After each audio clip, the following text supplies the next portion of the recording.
बात कर ले खतौली उपचुनाव की, तो ये ट्विस्ट आ गया है। ट्विस्ट ये है कि रालोद प्रत्याशी के नामांकन पर शिकायत दर्ज हुई है, जिसमें नामांकन खारिज करने की मांग की गई है। इस मामले में आज इलेक्शन रिटर्निंग ऑफिसर के यहां सुनवाई होनी है। एडवोकेट शिवराज त्यागी ने रालोद प्रत्याशी मदन भैया का नामांकन खारिज करने की मांग की है। तो देखिए, एक नया पेच दिखाई दे रहा है, जहां सपा रालोद के गठबंधन के प्रत्याशी मदन भैया के नाम को लेकर के इस वक्त दांवपेच है। कानूनी दांवपेच इसलिए है क्योंकि इस पूरे मामले पर एडवोकेट शिवराज त्यागी ने रालोद प्रत्याशी मदन भैया के नामांकन को खारिज करने की मांग की है। जाहिर तौर पर उनके पास कुछ दस्तावेज होंगे, कुछ पेपर उनके हाथ लगे होंगे, इसी आधार पर वो इतनी बड़ी मांग कर रहे हैं। लेकिन ये मांग कैसी है, कैसे पूरी हो सकती है या नहीं है, इसके दांवपेच क्या है, समझते हैं। हमारे सहयोगी सनुज का रुख करते हैं। सनुज, जरा ये बताइए कि एडवोकेट के यहाँ आज जो ये सुनवाई होनी है, किस आधार पर एडवोकेट शिवराज त्यागी को लगता है कि नामांकन खारिज किया जाना चाहिए?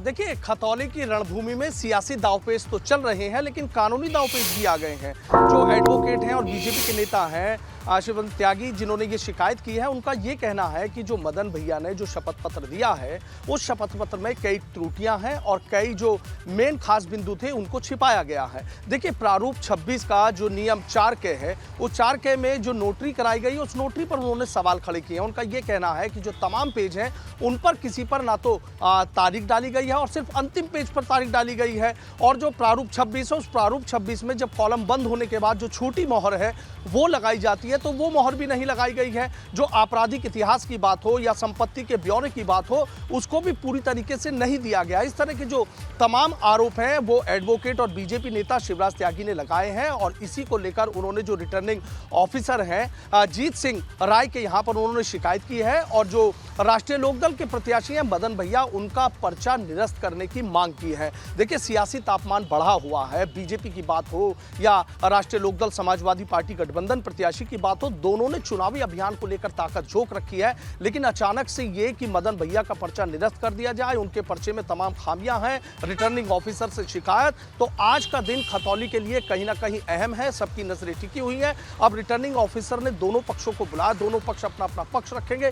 चूंकि जो शिवराज त्यागी, उनकी तरफ से लिखित शिकायत करके तमाम जो प्रारूप है उनका हवाला दिया गया है, तमाम जो त्रुटियां हैं उनका हवाला दिया गया है, और उसी आधार पर जो मदन भैया है राष्ट्रीय लोकदल के प्रत्याशी, उनका पर्चा निरस्त करने की मांग की गई है। अब ये देखना होगा कि जब रिटर्निंग ऑफिसर सुनवाई करेंगे तो जो प्रारूप है उनमें कोई त्रुटियां हैं, कहीं ऐसा तो नहीं है कि छोटी मोटी त्रुटियां हो और उनका कोई हलफनामा या कोई शपथ पत्र दोबारा से लिया जा सके, या कोई इतनी बड़ी त्रुटियां हैं कि पर्चा निरस्त करने के सिवा कोई चारा नहीं बचेगा। ये ऐसे तमाम सवाल हैं जो आज खतौली और मुजफ्फरनगर की सियासत में गूंज रहे हैं, जिन पर हो सकता है कि दोपहर तक जो तस्वीर है वो पूरी तरीके से साफ हो जाए। लेकिन अचानक से जिस तरीके से जहां तमाम चुनावी दांवपेच यहां पर चल रहे थे, और ऐसे में मदन भैया के पर्चे को निरस्त करना, उनके पर्चे में खामियां बताना, उनके पर्चे को निरस्त करने की मांग कर देना कि मदन भैया के पर्चे में इतनी खामियां हैं कि उसको निरस्त कर दिया जाए। अब रिटर्निंग ऑफिसर का अपना विवेक होता है कि जो त्रुटियां यहां एडवोकेट की तरफ से दी गई हैं, शिवराज त्यागी की तरफ से जो आधार बता रहे हैं, उस पर सुनवाई होनी है।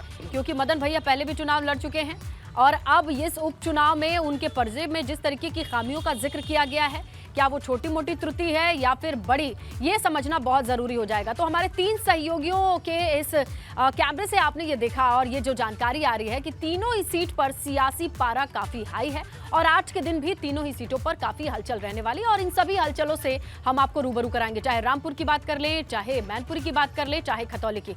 शुक्रिया उबैदुर, शुक्रिया नितिन, शुक्रिया सनुज, तमाम जानकारी के लिए। आने वाले वक्त में कैसे तस्वीरें बदलेंगी उस पर भी हमारी नजर बनी हुई है।